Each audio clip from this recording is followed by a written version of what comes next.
I thank everybody for coming out. I'm not really good at public speaking, so here it goes. But we're all here today for a common goal, to unify as a community.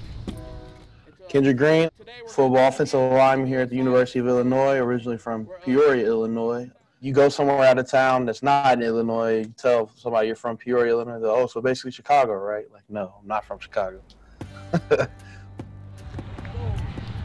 I played football since I was 7. Football was my first love growing up. First crack of the pads, man, I was in love with it ever since. I've been hooked. And you know, it's one of like the only things that I'm like really passionate about in this life. No justice, no peace. Me and my brothers, you know, we put together a march with a peaceful protest, and we brought the community out. We brought the student body out. A funny story. It wasn't my original idea. It was Milo Eifler, number 5, the linebacker on our team. Ball is out, scooped up and into the end zone for a touchdown, Milo Eifler. As a team, we came together to focus on one issue this year: police brutality and systemic racism on black people. It was his original idea, but I'm the one who reached out to Coach Smith, Coach Lovie Smith, and told him about it, like, you know, that we were planning on doing it. So then, since I was, you know, in direct contact with Coach Smith just assumes that I'm doing it all. And then pretty much I did. I organized it.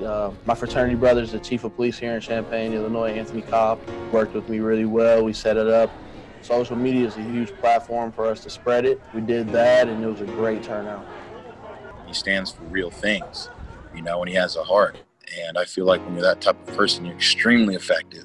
Because, I mean, you can connect with somebody on a personal level and then a practical level as well, which is what he was able to do. On a team, everybody has a different role. There are different positions you have, and you're all responsible for doing something that's different and unique to ultimately kind of achieve the goal. But you do need someone out front. And that's what was so neat about what Kendrick did. Coach Smith was talking to me about, before we did this, and I was having to sit down with him, he was talking about, you know, the importance of voting. Voting had never been something that I thought was important, and I just never thought about it. A lot has been done for me as a 62-year-old black man to have an opportunity to vote.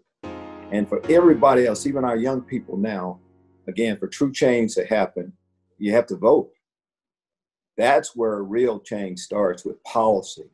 People my age need to know that, like, your vote matters, your voice matters, you know. So don't actually talk about it, be about it. I feel like that would be the first step, you know, in the black community making progress. Everybody needs to vote and voice their opinions.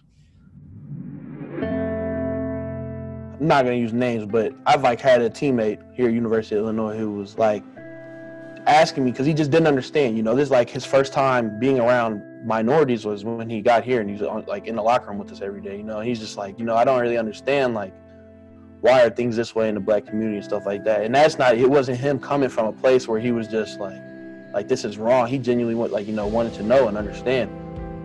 Then there are people who are ignorant, and I honestly feel like they're a lost cause. You know, you can't fix everybody. You can't fix somebody who doesn't want to be fixed. Hey, can I get a glove? Hey, let's go! There's an example of how our society should be. It's a football locker room.